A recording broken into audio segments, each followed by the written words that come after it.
Tip என்னென்னு பார்க்கலாம். இந்த டிப் வந்து நான் ஆல்ரெடி வந்து ஒரு வீடியோவில் வந்து ஷேர் பண்ணியிருக்கேன்.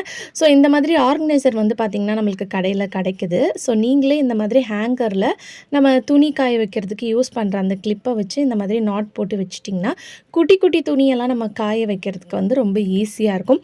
இன்னும் மழை வந்து அப்பப்போ பெய்கிற சமயத்தில் வந்து இந்த மாதிரி ரெடி பண்ணி வச்சிட்டிங்கன்னா இந்த மாதிரி குட்டி குட்டி துணியாக இருந்தாலும் சரி, இல்லை கொஞ்சம் மீடியமாக இருக்கக்கூடிய துணியை வந்து இந்த மாதிரி கிளிப்பில் வந்து கிளிப் பண்ணிவிட்டு நம்ம வீட்டுக்குள்ளேயே ஃபேன் காற்று எங்கே அடிக்குதோ அதுக்கு நேராக வந்து காய வச்சோன்னா ஈஸியாக வந்து காஞ்சிரும்.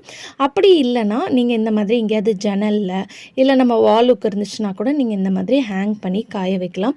இந்த மாதிரி காய வைக்கும் போது உங்களுக்கு ஈஸியாக காஞ்சிரும். குட்டி குட்டி துணி வந்து பார்த்திங்கன்னா நிறைய வந்து நம்ம காய வைக்கும் போது தொலைஞ்சு போயிடும். மெயினாக அந்த சாக்ஸ் எல்லாம் அதெல்லாம் இந்த மாதிரி காய வைக்கும் போது அப்படியே செட்டாக பேராக இருக்கும், காணாமல் போகாது.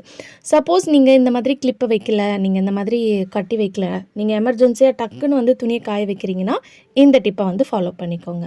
ஸோ அதுக்கு வந்து நான் இங்கே சேஃப்டி பின் தான் எடுத்திருக்கேன். நீங்கள் காய வைக்கிற அந்த துணியில் பின் பண்ணிவிட்டு இந்த ஆங்கரோடு சேர்த்து நீங்கள் இந்த மாதிரி கிளிப் பண்ணிக்கலாம். ஸோ இந்த மாதிரி கிளிப் பண்ணும்போதும் உங்களுக்கு இதே சேம் மெத்தட் எப்படி இருக்குமோ அதே மாதிரி தான் இருக்கும். இதை வந்து நீங்கள் இன்ஸ்டண்ட்டாக வந்து நீங்கள் இந்த மாதிரி பின்னில் வந்து மாட்டி ஹேங்கரில் மாட்டி வச்சுக்கலாம்.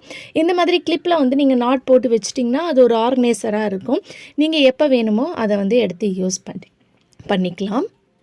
ஸோ இதை வந்து நீங்கள் இந்த மாதிரி ஹேங்கரில் மாட்டி வச்சிட்டிங்கன்னா உங்களுக்கு அழகாக வந்து பார்த்திங்கன்னா காஞ்சிரும். ஸோ கண்டிப்பாக இந்த டிப் யூஸ்ஃபுல்லாக இருக்கும்னு நினைக்கிறேன். அடுத்த டிப் என்னென்னு பார்க்கலாம்.